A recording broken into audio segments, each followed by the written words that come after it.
Herkese salamlar dostlar. Kripto Xəyal YouTube kanalına xoş gəlmisiniz. Bu gün sizlərlə sıfırdan texnik analiz seriyamızın növbəti videosu olan imbalans barədə danışacağıq. İmbalans tarazsızlıq deməkdir və price action-da çox mühüm yer tutur. Ona görə də mən istəyirəm ki, bu mövzunu sizlərlə danışım. İmbalans ümumiyyətlə nədir? Bildiyiniz kimi hər kripto, hər səhim bir formada, bir range içərisində gedir, gəlir və birdən-birə hər hansısa bir istiqamətə kəskin şəkildə dönüş edir. Bu istər aşağı ola bilər, istərsə də yuxarı ola bilər. Baxın, bu qırılım zamanı baş verən hərəkət, bu hissə bizdə imbalans sayılır. Yəni, hər hansısa bir tarazlıqda gedir, amma o tarazlıqdan sonra kəskin bir dönüş yaranır. Bu istiqamətə biz imbalans deyirik. Yəni, balans, taraz, imbalans, tarazsızlıq. Bunu daha aydın başa düşmək üçün, yəni daha asan olsun deyə mən buna daha çox R hərəkəti deyirəm. Bu R hərəkəti artıq bizim üçün qrafikə baxdığımızda imbalansı axtardığımız yer kimi bizim qarşımıza çıxır. Baxın, tamamilə sırf bu iynə, tarazsızlıq yarandıqdan sonra yaranan bu iynə bizim imbalansımız hesab olunur. Bu hissələr artıq bizim imbalansımızdır. Və normalda qiymət bu tarazsızlığı yaratdıqdan sonra yenidən gəlib o hissəni yoxlamağa meyilli olur. Təbii ki, bu dərhal sonra, bir gün sonra, 5 dəqiqə sonra olacağı barədə dəqiq məlumat yoxdur. Amma biz ümumi olaraq qrafiklərə baxdıqda imbalansdan bəhs edərkən bunu mütləq şəkildə nəzərdə tuturuq. İndi gəlin bunu bir backtesting üzərində yoxlayaq. Deyək ki, biz hardasa bu tarixlərə doğru gələk. Hətta bunu heç birimiz görməyək deyə bu formada arxaya doğru çəkirəm. Və qrafikdə baxaq. Hazırda misal üçün qiymət bu hissədədir və biz imbalans axtarırıq. Qrafiki oynadıram. Qiymət hazırda bir hərəkət içərisindədir. Və biz burada imbalans axtaracağıq. Baxın. Fikir versinizsə, bir struktur daxilində gedir və birdən-birə kəskin bir dönüş edir. Bu artıq bizim üçün R hərəkətidir. Yəni, burada bir imbalans var. Yəni, qiymət yenidən gəlib onu yoxlamağı çox istəyir. Və eyni zamanda artıq burada da bir imbalansımız yaranmışdı. Bu hissədə fikir versinizsə R hərəkətidir. Və bu R hərəkəti artıq doldu. Yəni, deməli, bu hissədə biz J-ni doldurmuşuq. Növbəti mərhələ bura olmalıdır. Amma əvvəl də qeyd etdiyim kimi, mütləq şəkildə dolduracaq deyə bir qayda yoxdur. Amma gördüyünüz kimi, yenidən bu hərəkəti edərək bu imbalansı da doldurmuş oldu.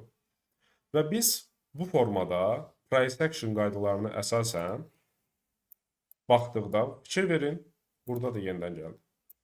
Price action-a baxdıqda biz bu hərəkətləri nəzərə alaraq qiymətin hansı istiqamətə gedəcəyini təxmin edə bilirik. Amma qeyd etdiyim kimi, bu mütləq şəkildə olmur. Fikir versiniz, iynədən götürdüm. J hərəkəti, strukturun qırılması bir yaşandı. J hərəkəti, burada bir imbalans qoyduq. Və qiymət hansı istiqamətə doğru gedəcək, biz ona baxırıq.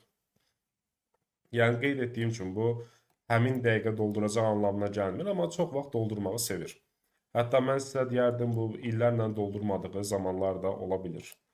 Mən bu hissəyə də J hərəkəti və burada bir imbalans qoydu deyə bilərəm. Baxın, bu imbalansı artıq doldurdu. Baxın, burada da bir imbalans yaratdı.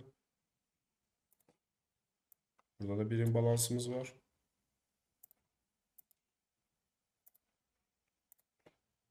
Davam edək. Yəni, qiymət bu formada oynayaraq imbalanslar qoyur və növbəti hədəflərdə, növbəti günlərdə o imbalansları doldurmaq üçün hərəkət edir. Burada da bildiyiniz kimi kripto dediyimdə daha doğrusu Bitcoin-in böyük çöküşünün zamanına gəlir və gördüyünüz kimi yuxarıda çox sayda imbalans qoymuşuq. Və deməli, Bitcoin ilərləyən zamanlarda bu imbalansları doldurmaq üçün hərəkətə keçəcək. Baxın, burada da bir imbalans yaratdı. Və o imbalansı gəldi, yenidən doldurdu. Yəni, imbalans budur, bu formada işləyir və burada da bir imbalans qoymuşuq. Fikir verirsiniz, hamısı J hərəkətidir. Hamısı J hərəkətidir və qiymət onu doldurmaq üçün yenidən müraciət. Fikir verirsiniz, hansı istiqamətə gəlir baxır. Və burada da əslində bir J hərəkəti var və mən deyərdim ki, burada da bir imbalans yaranmış oldu.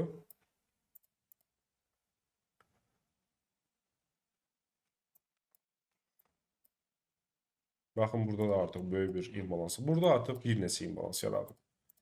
Yəni, baxacaq olarsaq əgər, burada da var, burada da var. Amma misal üçün, biz buna imbalans deyə bilmərik. Baxmayaraq ki, bu formada imbalans olmur. Mütləq şəkildə struktur qırılma olmalıdır. Mütləq. Yəni, başqa cür biz imbalans axtara bilmərik. Yəni, imbalans budur. Biz ümumi olaraq texniki analizdə çox istifadə edirik. Hətta baxın, burada da var idi, gəldi, doldurdu onu.